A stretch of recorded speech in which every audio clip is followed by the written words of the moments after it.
Solid and hazardous waste management system.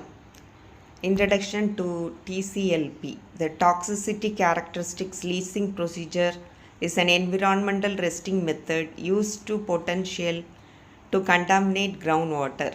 It is designed to stimulate the leaching process that occurs when waste is buried in landfill and come in contact with acidic rainwater. The procedure determines if the extracted leaches exceeds EPA defines limits for 40 contaminants. If limits are exceeded, the waste is classified as hazardous under the Resource Conservation and Recovery Act.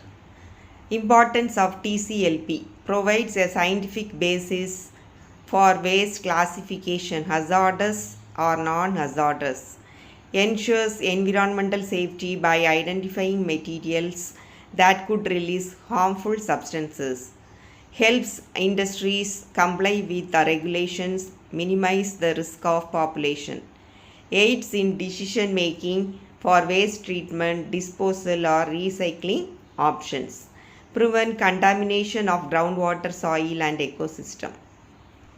Principle of TCLP.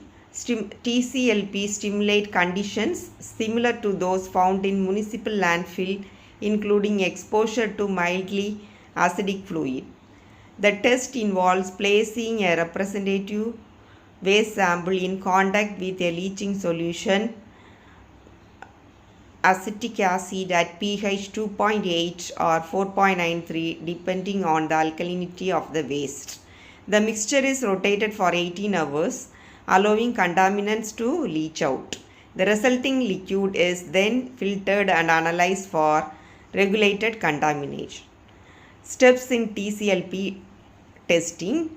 Sample collection and preparation. Solid waste is ground to a particle size less than 9.5 mm. Determination of liquid solid ratio based on the weight of the sample. Selection of extraction of fluid, either TCLP fluid or fluid based on waste characteristics. Leaching performed in a rotatory extractor for 18 hours. Filtration and analysis. Leached is filtered and analyzed using techniques like ICP-MS, AAS or GC-MS.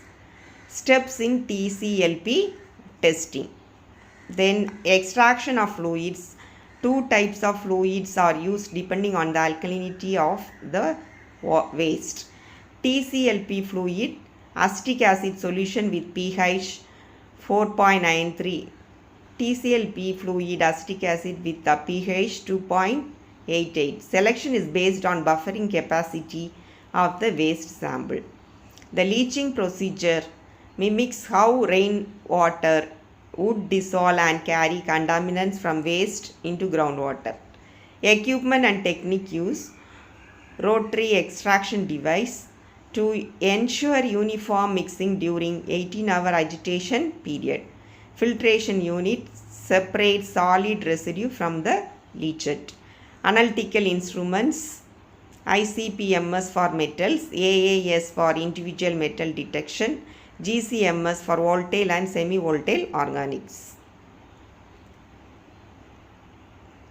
Real-world applications.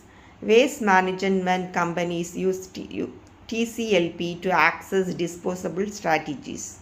Manufacturing industries check whether production waste can be safely landfilled. Government and environmental bodies for enforcement of RCRA hazardous waste regulation. Research and academic for toxicology and environmental safety studies. So, limitations and alternatives of TCLP. Limitation, it only mimics landfill leaching, not applicable to incineration, open dumping or marine disposal. May underestimate or overestimate leaching under natural condition. Time consuming and costly, especially for industry with frequent waste streams. Does not consider synergetic effect between different chemicals in the waste. Alternatives and recent advances. Synthetic precipitation leaching procedure use slightly acidic rainwater stimulation instead of acetic acid, multiple extraction procedure, test cumulative leaching potential over several cycles, use of AI models and GIS tools to predict leaching risk zones and pollution forecasting, development of portable kits for on-site preliminary leach testing. So conclusion, TCLP remains a cornerstone procedure in environmental toxicology and waste management. It helps ensure the harmful contaminants don't leach into groundwater and harm ecosystems, supports sustainable waste disposal, aligns with green compliance goals, and enhances public health safety. Future improvements will make testing more accessible, faster, and environmental friendly. Thank you.